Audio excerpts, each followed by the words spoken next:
Taste the Daily. தென்மேற்கு வங்கக்கடலில் நிலை கொண்டுள்ள ஆழ்ந்த காற்றழுத்த தாழ்வு மண்டலம் புயலாக உருவாவதில் தாமதம். இன்று இரவு முதல் நாளை காலை புயலாக மாறலாம் என இந்திய வானிலை ஆய்வு மையம் கணிப்பு. கடலூர், திருவாரூர், மயிலாடுதுறை, நாகை மாவட்டங்களுக்கு நேற்று விடுக்கப்பட்ட ரெட் அலர்ட் வாபஸ் பெற்றது வானிலை ஆய்வு மையம். 4 மாவட்டங்களுக்கு ரெட் அலர்ட் திரும்ப பெறப்பட்டு தற்போது ஆரஞ்ச் அலர்ட் எச்சரிக்கை. காஞ்சிபுரம், செங்கல்பட்டு, விழுப்புரம், கடலூர் மாவட்டங்களில் இன்று கன முதல் மிக கனமழைக்கு வாய்ப்பு. சென்னை, திருவள்ளூர் உள்ளிட்ட 12 மாவட்டங்களில் இன்று கனமழை பெய்யும் என சென்னை வானிலை ஆய்வு மையம் அறிவிப்பு.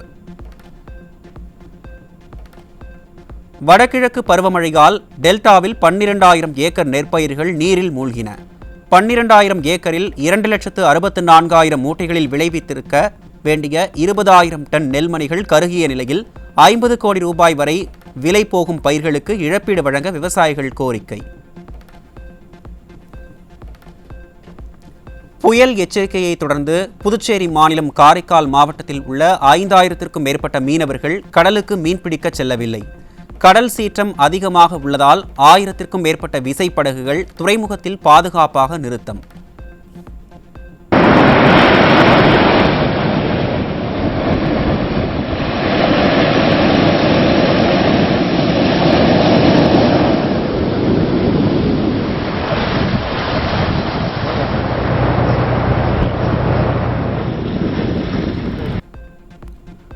கோதுமை, கடுகு போன்ற ராபி பயிர்களுக்கான முக்கிய உரமான DAP பற்றாக்குறையால் விவசாயிகள் கடும் அவதி. DAP உரம் பற்றாக்குறையால் அதிக விலைக்கு சிக்கலான உரங்களை வாங்குவதாக விவசாயிகள் கவலை. விவசாயிகளுக்கு தேவையான DAP உரத்தை உள்நாட்டில் உற்பத்தி செய்யாமல் அலட்சிய போக்குடன் செயல்படும் மைனாரிட்டி பாஜக அரசு. வழக்கம் போல் ஆழ்ந்த தியானத்தில் இருக்காமல் உர கொள்முதல் மற்றும் விநியோக திட்டங்களில் அரசு உடனடியாக கவனம் செலுத்த விவசாயிகள் வலியுறுத்தல். சபாநாயகர் அப்பாவுவிற்கு எதிரான கிரிமினல் அவதூறு வழக்கு ரத்து செய்யப்பட்டதை எதிர்த்து அதிமுக வழக்கறிஞர் பிரிவு இணைச் செயலாளர் பாபு முருகவேல் உச்சநீதிமன்றத்தில் மேல்முறையீடு. அதிமுகவின் மனு விரைவில் விசாரணைக்கு வரும் என்று எதிர்பார்ப்பு. சென்னை அடுத்த பூந்தமல்லி அருகே மெட்ரோ ரயில் கட்டுமான பணியின் போது பில்லரின் மேலிருந்த இரும்பு கம்பிகள் சரிந்ததால் பரபரப்பு. அபாயகரமாக மெட்ரோ ரயில் கட்டுமான பணிகள் நடைபெறுவதாக குற்றம் சாட்டும் வாகன ஓட்டிகள், அதிகாரிகள் ஆய்வு மேற்கொண்டு பாதுகாப்பான முறையில் பணிகளை மேற்கொள்ள கோரிக்கை. சென்னை வியாசர்பாடியில் நகர்ப்புற வாழ்விட மேம்பாட்டு வாரிய அடுக்குமாடி குடியிருப்பில் செல்போன்கள் திருட்டு, பாலியல் சீண்டல், போதையில் சிறுவர்கள் அட்டகாசம் உள்ளிட்டவை அரங்கேறுவதாக புகார். அதிமுக ஆட்சியில் தொடங்கப்பட்ட திட்டம் என்பதால் காழ்ப்புணர்ச்சியுடன் திமுக அரசின் அதிகாரிகள் நடவடிக்கை எடுக்காததால் எஸ்டேட் அலுவலகத்தை முற்றுகையிட்டு மக்கள் போராட்டம். செங்கல்பட்டு நகராட்சிக்குட்பட்ட குண்டூர் பகுதியில் உதயநிதி பிறந்தநாளை ஒட்டி குடிநீர் குழாயை உடைத்து திமுகவினர் பேனர் கட்டிச் சென்ற நிலையில் வீணாக கால்வாயில் கலக்கும் குடிநீர். உதயநிதி பிறந்தநாள் பரிசாக எங்கள் பகுதிக்கு தண்ணீர் கிடையாது என ஆதங்கத்தில் வீடியோ வெளியிட்ட நபரால் பரபரப்பு. உதயநிதி ஸ்டாலினுடைய பிறந்தநாள் மக்களுக்கு பரிசு இன்னைக்கு ஒரு பகுதி மக்களுக்கு குடிநீர் கிடையாது. அவங்க பேனர் போகிற இடத்துல குடி தண்ணீர் போகிற பழுப்பில் ஓட்டை போட்டு இன்னைக்கு பிறந்தநாள் பரிசு உதயநிதி ஸ்டாலினுடைய பிறந்தநாள் பரிசு இன்னைக்கு மக்களுக்கு குடிநீர் கிடையாது. பாருங்கள், நல்லா பாருங்கள். இதுதான் திமுகவின் அராஜக ஆட்சி. இதை திமுக பொறுப்பாளர்கிட்ட கேட்கும் போது கிண்டலான பதில், நக்கலான பதில்கள் சொல்கிறாங்க.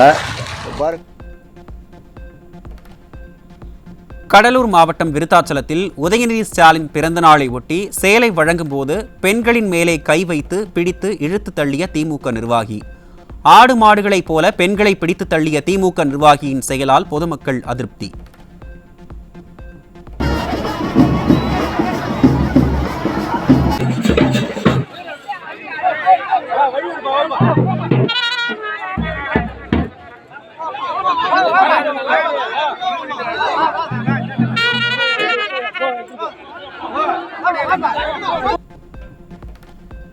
கடலூர் மாவட்டம் விருத்தாச்சலத்தில் திமுக அமைச்சர் சி.வே. கணேசனால் கடும் போக்குவரத்து நெரிசல். உதயநிதி ஸ்டாலின் பிறந்த நாளை ஒட்டி நடு ரோட்டில் பெண்களுக்கு புடவை வழங்கியதால் வாகன ஓட்டிகள் அவதி. நாமக்கல் மாவட்டம் குமாரபாளையத்தில் 1 டன் போதைப் பொருட்கள் சிக்கின. போதைப் பொருள் நடமாட்டம் குறித்து ஸ்டாலின் அரசுக்கு உயர்நீதிமன்றம் குட்டு வைத்தும் குட்கா கடத்தலில் முக்கிய குற்றவாளிகளை பிடிக்காமல் சில்லறை வியாபாரிகளை பிடிக்கும் காவல்துறை. கோவை நியூ போயஸ் கார்டனில் 130 போதை மாத்திரைகள் 4 போதை ஊசிகளுடன் பெண் உள்பட 6 பேர் கும்பல் சிக்கியது. போதை மாத்திரைகளை 6 பேருக்கு விற்றது யார், எங்கிருந்து வாங்கப்பட்டது என்பதை வெளியிடாமல் கண்ணாமூச்சி ஆடும் விடியா மாடல் காவல்துறை. தேனியில் 5 வயது சிறுமியை பாலியல் வன்கொடுமை செய்த 75 வயது முதியவருக்கு 5 ஆண்டுகள் சிறை தண்டனை. சிறை தண்டனை மற்றும் 40,000 ரூபாய் அபராதம் விதித்து தேனி போக்சோ சிறப்பு நீதிமன்றம் தீர்ப்பு. சிவகங்கையில் திருமணம் செய்து கொள்வதாக கூறி பல பெண்களை பாலியல் வன்கொடுமை செய்த இளைஞர் பாதிக்கப்பட்ட பெண் கொடுத்த புகாரில் சிக்கினார். ஸ்டிக்கர் ஸ்டாலின் ஆட்சியில் பெண்களுக்கு பாதுகாப்பில்லாத நிலை தொடர்வதாக பொதுமக்கள் குற்றச்சாட்டு. தமிழகத்தில் வெளிமாநில மது வகைகளின் புழக்கம் அதிகரித்து வரும் நிலையில் ராணிப்பேட்டை மாவட்டம் ஆற்காடு அருகே 1 லட்சம் ரூபாய் மதிப்பிலான வெளிமாநில மது பாட்டில்கள் சிக்கின. ஸ்டாலின் அரசு தரமற்ற மதுக்களை கொள்ளை லாபத்திற்கு விற்பதால் மது பிரியர்கள் வெளிமாநில மதுவை நாடுவதாக மக்கள் குற்றச்சாட்டு.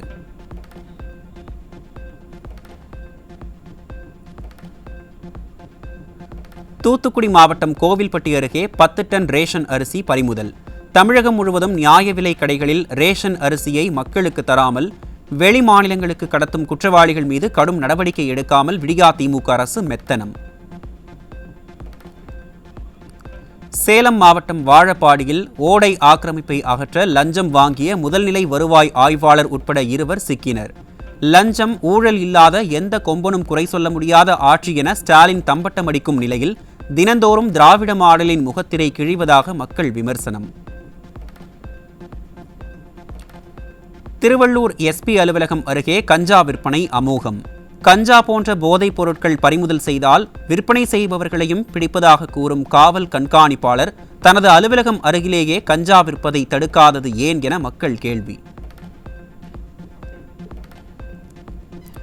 விருதுநகர் மாவட்டம் அருப்புக்கோட்டையில் பெண் காவலர்கள் இல்லாமல் 17 வயது சிறுமியை தனியாக அழைத்துச் சென்று விசாரித்ததாக ஆண் சார்பு ஆய்வாளர் மீது புகார்.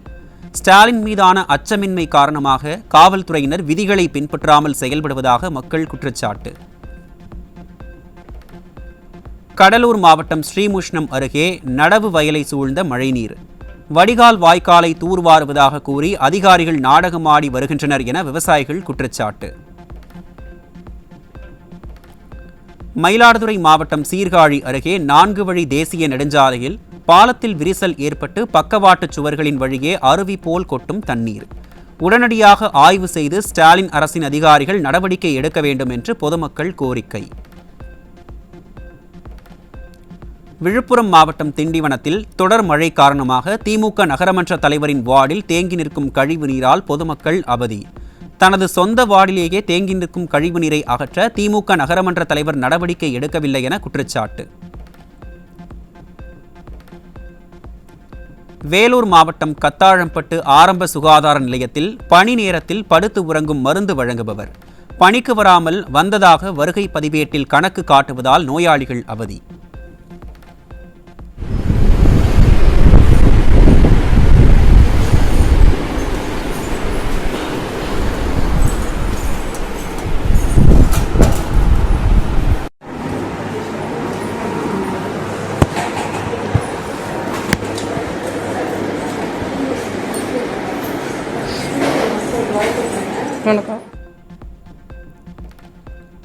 கள்ளக்குறிச்சி மாவட்டம் கல்வராயன் மலையில் மலைவாழ் உண்டு உறைவிட தொடக்கப்பள்ளியில் சமையல் பாத்திரங்களை மாணவிகளே கழுவும் அவலம். மாணவிகளை பாத்திரங்களை கழுவ வைத்த ஆசிரியர்கள் மீது உரிய நடவடிக்கை எடுக்க வேண்டும் என பெற்றோர்கள் கோரிக்கை. திண்டுக்கல் மாவட்டம் பழனியில் காளான் பப்ஸில் இரும்பு சுருள் கம்பிகள் இருந்ததால் அதிர்ச்சி. பப்ஸுடன் பேக்கரி ஊழியர்களிடம் இளைஞர் வாக்குவாதம். வேலூர் மாவட்டம் அணைக்கட்டு அருகே தெருவிளக்கு மின்கம்பம் நடும்போது மின்சாரம் பாய்ந்து 2 பேர் சம்பவ இடத்திலேயே பலி. ஸ்டாலின் ஆட்சியில் மின்வாரியம் கூலி தொழிலாளிகளுக்கு போதிய உபகரணங்களை வழங்காமல் வேலை வாங்கிய அவலம்.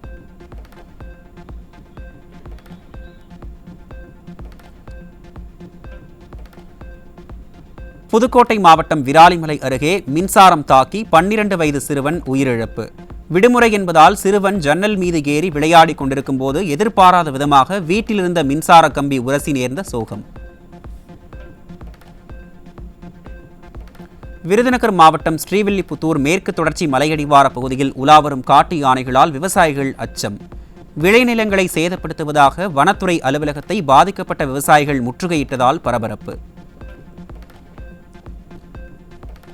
சென்னை கோயம்பேடு காய்கறி சந்தையில் முருங்கைக்காய் கிலோ 350 ரூபாய்க்கு விற்கப்படுவதால் ஹோட்டல் உரிமையாளர்கள் அதிர்ச்சி. சில்லறையில் 380 ரூபாய்க்கு விற்கப்படுவதால் இல்லத்தரசிகள் வேதனை.